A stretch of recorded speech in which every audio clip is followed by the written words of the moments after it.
గుండె చప్పుడు ప్రజల మనసుల ప్రతిరూపం అన్యాయం ఎక్కడ జరిగినా ప్రశ్నించే ప్రజాస్వరం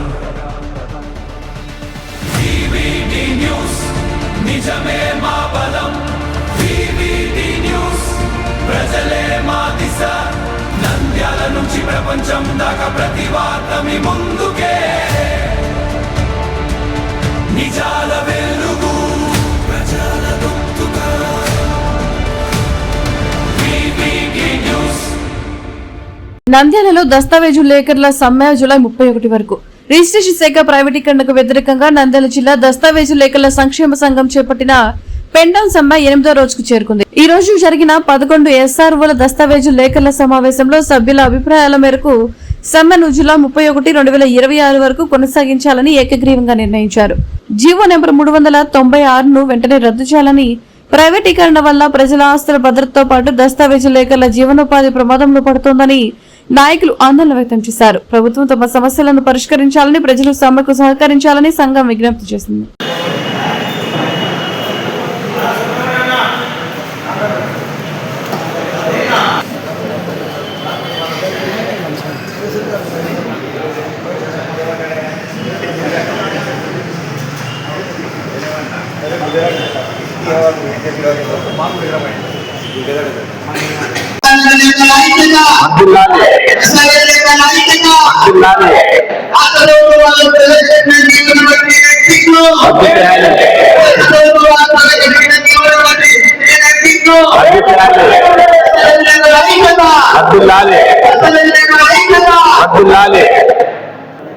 ఇక్కడికి మా ఆహ్వానాన్ని మన్నించి చేరుకున్నటువంటి యావత్ దస్తావేజీలు మరియు స్టాంపు వెండర్లు సహోదరులకు అందరికీ నా హృదయపూర్వక నమస్కారాలు.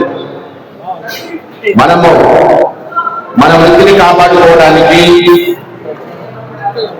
ఎన్నోసార్లు చాలాసార్లు ప్రయత్నించాము. కానీ ఇది చివరాఖరి జీవనమరణ సమస్య లాంటి సమస్యలు ఎదుర్కోవడానికి 20వ తేదీ నుండి మొదలుపెట్టిన సమ్మె కొనసాగుతా ఉంది. అయినప్పటికీ ప్రభుత్వం ఈ విషయంపై ఎలాంటి నిర్ణయం తీసుకోలేదు. కనీసం మీ వృత్తికి భరోసా ఇస్తున్నాము, మీకు భద్రత ఉంటుంది, రక్షణ కల్పిస్తాము అని మనము నమ్మే విధంగా ఏది చెప్పడం లేదు.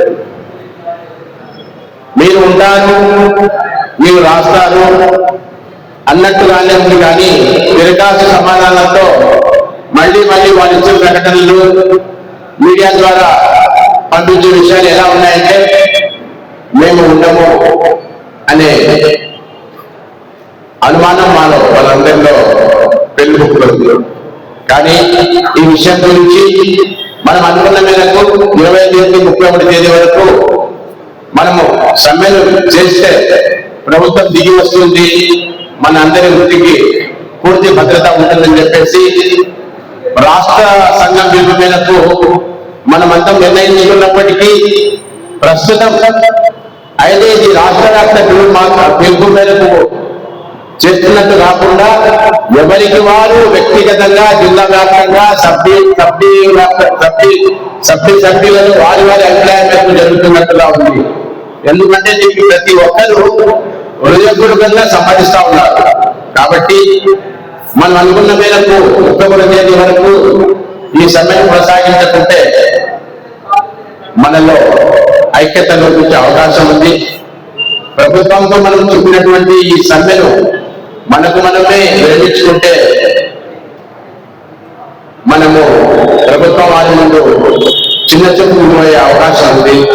వీళ్ళు ఇంతేలే, ఎన్నాళ్ళైనా ఇంతే అన్నట్టుగా విభజించి పాలించే రకంగా వాళ్ళు ఐక్యంగా మనం చేయాలి అన్నట్టు మనల్ని పక్కకు చూసే అవకాశం ఉంది. కాబట్టి మనం అనుకున్న విధంగా 31వ తేదీ వరకు చేయాలని చెప్పేసి మీరందరి అభిప్రాయాన్ని సేకరించి ఇందుకు జిల్లా వ్యాప్తంగా సంఘం కూడా చేయాలని చెప్పేసి నిర్ణయిస్తున్నాము. మీరందరూ సమ్మెను జయప్రదం చేయవలసిందిగా కోరుతున్నాము. ఇంతవరకు సహకరిస్తూ మా సమ్మెను విజయవంతం చేసిన ప్రజలకు మరియు ఈ ప్రజలకు మా సమాచారాన్ని చేరవేసిన మన మీడియా మిత్రులకు నమస్కారం. ఇప్పటి వరకు గవర్నమెంట్ మేము ఇంతవరకు ఇది ప్రైవేట్ చేయడం లేదు అని అంటూనే ఉంది. కానీ మేము అంటున్నాము ఆర్ఎస్కే ముద్దు, మా డాక్యుమెంటేషన్లే ముద్దు అని అంటున్నాం. అయినా వాళ్ళు వైఖరి మార్చుకోవడం లేదు. ఇంకా మొన్నటి వరకు వాళ్ళు మేమేం ప్రైవేట్ పరం చేయడం లేదు, ఏం లేదు, మీరు రాసుకోవచ్చు, మరి ఆర్ఎస్కేలో ఉంటాయి అంటున్నారు. మరి పీపీవి విధానం అంటే ఇంతకుముందు మీకు చెప్పాను, ప్రైవేట్ పబ్లిక్ అని. పబ్లిక్ ను ప్రైవేట్ పరం చేస్తున్నారు, అది ఒక గుర్తుపెట్టుకోండి. ఇంతవరకు చెప్పిన విధంగా ఉన్న తప్పులను సరిదిద్దమంటే సరిదిద్దలేదు. ఆ వీలునామా ప్రైవేట్ అటెండెన్స్ గురించి మాట్లాడట్లేదు. ఇది ఇప్పుడు జరుగుతున్నది. ఇది వల్ల ప్రైవేట్ వాళ్ళకు అప్పచెప్పారు ఈసీలు ఎన్నో తప్పులు సరిదలు. ఇంతవరకు వాటిని సరిదిద్దుకోవడానికి ప్రజలు నానా తండాలు అంటున్నారు. నెలల తరబడి టీఆర్ ఆఫీసుల చుట్టూ సబ్ ఆఫీసుల చుట్టూ మాటలు తిరుగుతూనే ఉన్నారు. కానీ పరిష్కారం అంటే లేదు. దయచేసి మీరు ముందు ప్రస్తుతం ఉన్న సబ్ పరిధిలోని సమస్యలను పరిష్కరించండి. తర్వాత మీరు ఏం చేయాలనే తర్వాత మీరు ఆలోచించుకోండి. ఇవన్నీ ఏం చేయకుండా మీరు దానిపోతాం దిగిపోతాం అంటున్నారు.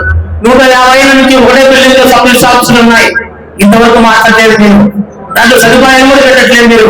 కనీసం మీరు ఆ సదుపాయాలు చేయలేక ప్రైవేట్ పరం చేస్తా అంటున్నారు.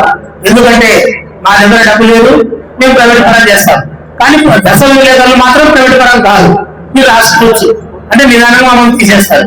ఒక ఎట్లా ఉందంటే పరిస్థితి, ఒకప్పుడు దశలేఖ అనే అతను ఉండేవారు, మాకు ఏ సమస్య వచ్చినా తెలిసేవారు. ఇప్పుడు వీళ్ళు ఉన్నారు, మేము ఎవరిని అడగాలో ఇప్పుడు నేను పరిస్థితిలో ఉన్నాము అనుకున్న స్టేజ్కి ఈ ప్రభుత్వం మొదలుపెట్టింది. కాబట్టి ఈ మీడియాలో వస్తున్న అవాస్తవాలను పక్కన పెట్టి ఈ రోజు నేను ఇక్కడ సమావేశం కారణానికి ఈ సమ్మెను ముందుకు తీసుకెళ్లాలనే ఉద్దేశంతో మేము ఇక్కడ సమావేశం జరిగింది. నంద్యాల జిల్లా దస్తావేజుల సంఘం నంద్యాల సభ్యులోని 11 ఆఫీసులు దస్తావేజులు ఇక్కడ ఏకమై వాళ్ళ నిర్ణయాలు తీసుకుని దస్తావేజుల సంఘం సెక్రటరీగా మరియు ప్రెసిడెంట్ గారైన మా వరుణన్న గారు అందరం ఏకదాటిగా ఉండి ఈ సమ్మెను 31 వరకు నడిపించాలని మేము కోరుతున్నాము, ఒడిగించాము. కాబట్టి దయచేసి ఈ సమాచారాన్ని కూడా ప్రజలకు వీళ్ళని తెలియజేస్తారనే ఒక నమ్మకంతో మేము ముగిస్తున్నాము. నంద్యాల జిల్లా నందికొట్కూరు సబ్ రిజిస్టర్ ఆఫీస్ నుండి నేను మాట్లాడుతున్నాను. నేను డాక్యుమెంటేటర్ గా వృత్తి గత 10-20 సంవత్సరాలుగా కొనసాగుతున్నాము. నాతోటి డాక్యుమెంటేటర్లు అందరూ ఇక్కడ నంద్యాల జిల్లాకు వచ్చి మా నిరసన ప్రదర్శిస్తున్నాము. ప్రభుత్వం ప్రవేశపెట్టిన జియో 396ను వెంటనే రద్దు చేసి సుమారు ఆంధ్రప్రదేశ్ రాష్ట్రంలో ఉన్న 5 లక్షల మంది డాక్యుమెంట్ రైటర్లు వారి కుటుంబాలను రోడ్డు పాలు చేయకుండా ఆ జియోను వెంటనే రద్దు చేయాలా, ఆర్ఎస్కే విధానాన్ని రద్దు చేయాలని కోరుతున్నాము. అదేవిధంగా ఇప్పుడు ఈ సమ్మె 31వ తేదీ వరకు, ఈ నెల 31వ తేదీ వరకు కొనసాగిస్తాము. ప్రభుత్వం మా సమస్యలు పరిష్కరించకుంటే ఈ సమ్మెను ఇదే విధంగా తదుపరి కొనసాగుతామని తెలియజేస్తున్నాం. రామకృష్ణ నా పేరు. నేను సుమారు 44 సంవత్సరాలు దస్తావేజులుగా ఉంటున్నాను. ప్రభుత్వం వారు ఇటీవల చేపట్టిన జీవనం 396 తక్షణమే రద్దు చేయాలి, పీపీసీ విధానాన్ని కూడా కంప్లీట్ గా తీసేయాలి. మేము జిల్లా సంఘం మేరకు 31 తేదీ వరకు నిర్వహించడం కొనసాగిస్తాము. 30 తేదీ ప్రభుత్వం దిగదాని పక్షంలో రద్దు చేసే వరకు మేము సమ్మెను చాలా తీవ్రంగా అవసరమైన నిర్ణయాలు తీసుకోవడానికి కూడా సిద్ధంగా ఉన్నామని తెలియజేస్తున్నాము. ఇప్పటికి రిజిస్ట్రేషన్ వ్యవస్థ పుట్టి సుమారుగా 150 సంవత్సరాల పైబడి. ఆ రోజు నుంచి కూడా దస్తావేజు లేఖరి దస్తావేజులు రాస్తున్నారు కానీ ఆ దస్తావేజులనే రిజిస్టర్ ఆఫీసులు ఎందుకు చేస్తూ ఉన్నారు. గత ప్రభుత్వంలో 2.0 వచ్చేసి దస్తావేజు లేఖరి చేయాలని చెప్పినప్పుడు దస్తావేజు లేఖరి చేయడం సిద్ధమైనాడు. దాని తర్వాత ఈ ప్రభుత్వం వచ్చిన తర్వాత 10 నిమిషాల్లో డాక్యుమెంట్ ఇవ్వాలని స్లాట్ బుక్ చేయాలన్నప్పుడు కూడా దస్తావేజు లేఖరులు దానికి కూడా సమ్మతం చేసి ముందుకు వస్తున్నారు. కానీ ఈ రోజు మన ఐజీ గారు వచ్చేసి శీఘ్రంగా సేవలు లేవంటున్నారు. శీఘ్రం అంటే ఎంతవరకు సేవలు? శీఘ్ర సేవలు ప్రైవేటు వారికి ఇస్తారంటున్నారు. ఇప్పుడు చేస్తున్నది కూడా ప్రైవేటు వారే. గవర్నమెంట్ ఉద్యోగస్తులు మాత్రము చేయడం లేదు. 2, వాళ్ళు ఏమంటున్నారు, పీడీలు మా వాళ్ళే చేస్తామన్నారు. ఇప్పుడు పీడీలు కూడా వచ్చేసి ప్రైవేటు వారు లేకర్లే తయారు చేస్తున్నారే కానీ ప్రభుత్వం వారు ఏ విధమైన పీడీలు చేయడం లేదు. వాళ్ళు ఇప్పుడు వచ్చే వాళ్ళు చేసేది ఒకటే, సిఎస్ నెంబర్ ఇవ్వడము, రెండోది వేలి ముద్రలు తీసుకోవడము, ఆ మాత్రం చేస్తున్నారు. సక్రమమైనది ఉద్యోగస్తులను ఆఫీసులలో నిర్ణయించిన ఇవన్నీ సమస్యలు రావు. రెండోది, ఉదాహరణకు నంద్యాల సబ్ రిజిస్టర్ ఆఫీసులో 11 మంది ఉద్యోగస్తులు ఉండాల్సింది 3-4 ఉన్నారు. 11 మంది చేయాల్సిన పనిని 3-4 చేయలేకపోతున్నారు కాబట్టి ఆలస్యం అయితే అంటున్నారు. ఆ ఆలస్యానికి ముందుగా మన వాళ్ళు ఎంతమంది ఉన్నారు ఉద్యోగస్తులు, ఎంతమంది లేరనేది చెప్పకున్నాడు. రెండోది, కరెంటు పోతే బ్యాటరీలు కూడా లేవు. వచ్చిన కచ్చిదారులు అట్నే కరెంటు వచ్చేంత వరకు ఉండాల్సి వస్తుంది. దానికి ప్రత్యామ్నాయం చూడకుండా వ్యవస్థ వచ్చేసి తప్పిదం పడుతుంది. రైటర్ల వల్ల భంగం అవుతుంది అంటున్నారే కానీ రైటర్ వల్ల కావడం లేదు, ప్రభుత్వం వల్ల అవుతుంది ఇదంతా. వివిడి న్యూస్ టీవీని తక్షణమే సబ్స్క్రైబ్ చేసుకోండి. నోటిఫికేషన్ కోసం బెల్ ఐకాన్ క్లిక్ చేయండి. మరిన్ని అప్డేట్స్ కోసం ప్రతి ఒక్క కుటుంబానికి ఉచిత ప్రకటనలు వచ్చే విధంగా మీకోసం మీ ముందుకు వివిడి న్యూస్ టీవీని ఏపీ ఫైబర్ నందు 99వ ఛానల్ మరియు యూట్యూబ్ నందు వీక్షించెదరు.